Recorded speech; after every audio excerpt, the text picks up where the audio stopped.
नमस्कार। आज सकाळर 10टी सबुठारु बड़ खबर को स्वागत। ओडिशा देश विदेश पाणीपाग और क्रीडार समस्त गुरुत्वपूर्ण अपडेट केवल 5 मिनिट रे। वीडियो को शेष पर्यंत देखंतु। गोटे बड़ खबर मध्य मिस होब नाही। चलंतु आरंभ करिबा। प्रथम खबर, राज्य रे पुणी बढ़िछि पियाज दर। गत 2 दिन मध्य रे किलो पिछा दाम 30 टंका बढ़ी 40 रु 45 टंका रे पहुंची। दर वृद्धि जंगु साधारण ग्राहकों रोषेई बजेट उपरे प्रभाव पड़ी। व्यवसायी कहवा अनुसार नासिक और इंदौर रे अदिनिया वर्षा रे फसल क्षतिग्रस्त होगा सह कोल्ड स्टोरेज पियाज उपरे निर्भरशीलता बढ़ी दर बढ़ी। स्थिति रे शीघ्र सुधार आशा कम थिबा बेले नुआ फसल अक्टोबर रे बाजार को आसिया परे दर कमी पारे बोली व्यवसायी माने कहिसंती। परवर्ती बड़ अपडेट, उपर मुंडरे प्रबल वर्षा जंगु हीराकुद जलभंडार जलस्तर बढ़िबारु आज सकाळ 11 रे चलित वर्षर प्रथम बन्या जल निष्कासन करा जिवो। प्रथम पर्याय रे 4टी स्लुइस गेट खोला जिवो। ए नै हीराकुद कर्तृपक्ष और जिला प्रशासन समस्त प्रस्तुति सारिछंती। महानदी और एहार शाखा नदीर जलस्तर बढ़िया संभावना थिबारु तळमुंड अंचलर लोकंकु नदी को न जिबा एवं सतर्क रहिबाकु प्रशासन परामर्श देछि। तेबे रूल कभर अनुसार जुलाई मास 31 तारिख सुधा जलभंडार सर्वाधिक जलस्तर 605 फुट रहिबार नियम को आधार करी बन्या जल परिचालना करा जाउछि। वर्तमान जलभंडार जलस्तर 614.65 फुट रही। परवर्ती हेडलाइन, राज्य में 2027 रे हेबाकु थिबा त्रिस्तरीय पंचायत और पौर निर्वाचन पई प्राक प्रस्तुति आरंभ होईछि। एही परिप्रेक्षी रे जुलाई 21 रे राज्य निर्वाचन कमिशन को अध्यक्षतार समस्त जिलापालक सह एक गुरुत्वपूर्ण वीडियो कॉन्फ्रेंस हबो। बैठक में 2027 निर्वाचन पई घर को घर बुली सर्भे करी बूथ भित्तिक भोटर तालिका प्रस्तुति उपर आलोचना हेबो।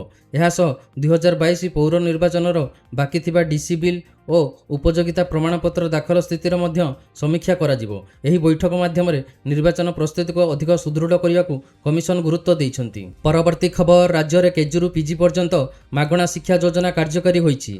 यह अनुसार 2026-27 शिक्षा वर्षरु युक्त 2 स्नातक एवं स्नातकोत्तर नाम लेखाया कौनसी फी देवाक पड़िबो नाही। विद्यालय और गणशिक्षा विभाग एवं उच्च शिक्षा विभाग ए नै निर्देश जारी करिसंती।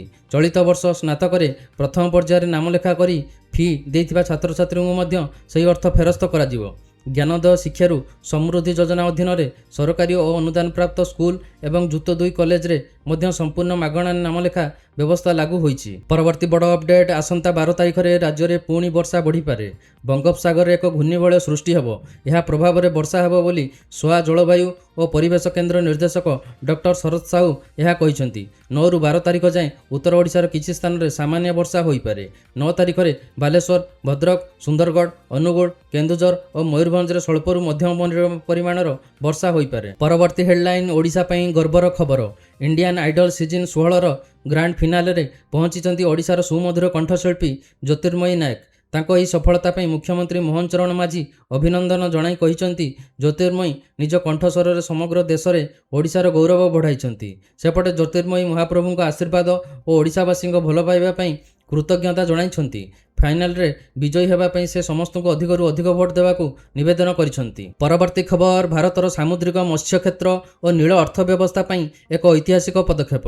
भुवनेश्वर ओडिशा कृषि और वैषयिक विश्वविद्यालय रे आयोजित जातीय कार्यक्रम रे उपराष्ट्रपति सीपी राधाकृष्णन गभीर समुद्र रे दीर्घस्थायी माछ उत्पादन पई अनुमोदन पत्र बा एलओए रो जातीय शुभारंभ करिसंती। एही पदक्षेप देशर सामुद्रिक मत्स्य उत्पादन वृद्धि, मत्स्यजीवी आय वृद्धि एवं स्थायी नील अर्थव्यवस्था को आहरी सुदृढ़ करिवारे सहायक हेबो। परवर्ती बड़ अपडेट, राज्य में दीर्घ दिन धरी कार्यरत ठिका कर्मचारी नियमितकरण दिगरे बड़ पदक्षेप नैछंती सरकार। साधारण प्रशासन विभाग पक्षरु अर्थ विभागर प्रमुख शासन सचिव अध्यक्षतार एक उच्चस्तरीय जांच कमिटी गठन करा जायछि। एही कमिटी विभिन्न विभाग में चुक्तिभित्तिक और आढक कर्मचारी नियुक्ति, आईनगत स्थिति एवं नियमितकरणर संभावना को जांच करिवो। जांच परे केते जन कर्मचारी नियमित होबाकू योग्य ता स्पष्ट हेबो। एही पदक्षेप को ठिका कर्मचारी संघ गुड़िक स्वागत करिसंती। परवर्ती हेडलाइन, इंडोनेशिया गस्त परे ऑस्ट्रेलिया रे पहुंचीथिबा प्रधानमंत्री नरेंद्र मोदी को भव्य स्वागत करा जायछि।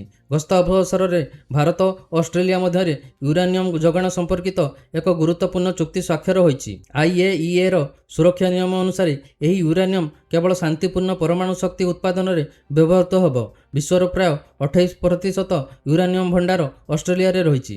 ଏହା ସହ ଉଭୟ ଦେଶ ମହାକାଶ କ୍ଷେତ୍ରରେ ସହଯୋଗ ବଢ଼ାଇବାକୁ କୋକାସ୍ କିଲିଂ ଦ୍ୱୀପପୁଞ୍ଜରେ ଏକ ମହାକାଶ ଟ୍ରାକିଂ ଟର୍ମିନାଲ ସ୍ଥାପନ ପାଇଁ ମଧ୍ୟ ସହମତି ପ୍ରକାଶ କରିଛନ୍ତି। ପରବର୍ତ୍ତୀ ଖବର, ଆମେରିକା ଓ ଇରାନ ମଧ୍ୟରେ ପୁଣି ଥରେ ଉତ୍ତେଜନା ଚରମ ସୀମାରେ ପହଞ୍ଚିଛି। ଇରାନର ପୂର୍ବତନ ସୁପ୍ରିମ୍ ଲିଡର ଆୟତୋଲ୍ଲା ଅଲି ଖାମେନେଇଙ୍କ ଅନ୍ତିମ ବିଦାୟ ସମୟରେ ଆମେରିକା ପ୍ରାୟ 80ଟି ସାମରିକ ଠିକଣା ଉପରେ ଏୟାର ଷ୍ଟ୍ରାଇକ୍ କରିଥିବା ଅଭିଯୋଗ ହୋଇଛି। ଖାମେନେଇଙ୍କ ଶବଯାତ୍ରା ମାର୍ଗରେ ଥିବା 2ଟି ସେତୁ ମଧ୍ୟ ଧ୍ୱଂସ କରାଯାଇଥିବା କଥା IRGC କହିଛି। ଏହି ଆକ୍ରମଣର କଡ଼ା ଜବାବ ଦିଆଯିବ ବୋଲି ଇରାନ ଚେତାବନୀ ଦେଇଛି। ସେପଟେ ଆମେରିକା କହିଛି ଇରାନର ସାମରିକ କ୍ଷମତା ଓ ଷ୍ଟ୍ରେଟ୍ ଅଫ୍ ହର୍ମୁଜରେ ବିପଦ ସୃଷ୍ଟି କରୁଥିବା କ୍ଷମତାକୁ ଦୁର୍ବଳ କରିବା ପାଇଁ ଏହି ଅଭିଯାନ ଚଳାଯାଇଛି। ଏହା ଥିଲା ଆଜିର 10ଟି ବଡ଼ ଖବର। ଭିଡ଼ିଓ ଭଲ ଲାଗିଥିଲେ ଲାଇକ୍, ସେୟାର ଓ ସବସ୍କ୍ରାଇବ୍ କରି ବେଲ୍ ଆଇକନ୍ ଦବାନ୍ତୁ। ଆସନ୍ତାକାଲି ସକାଳେ ପୁଣି ନୂଆ ଅପଡେଟ୍ ସହ ଦେଖା ହେବ।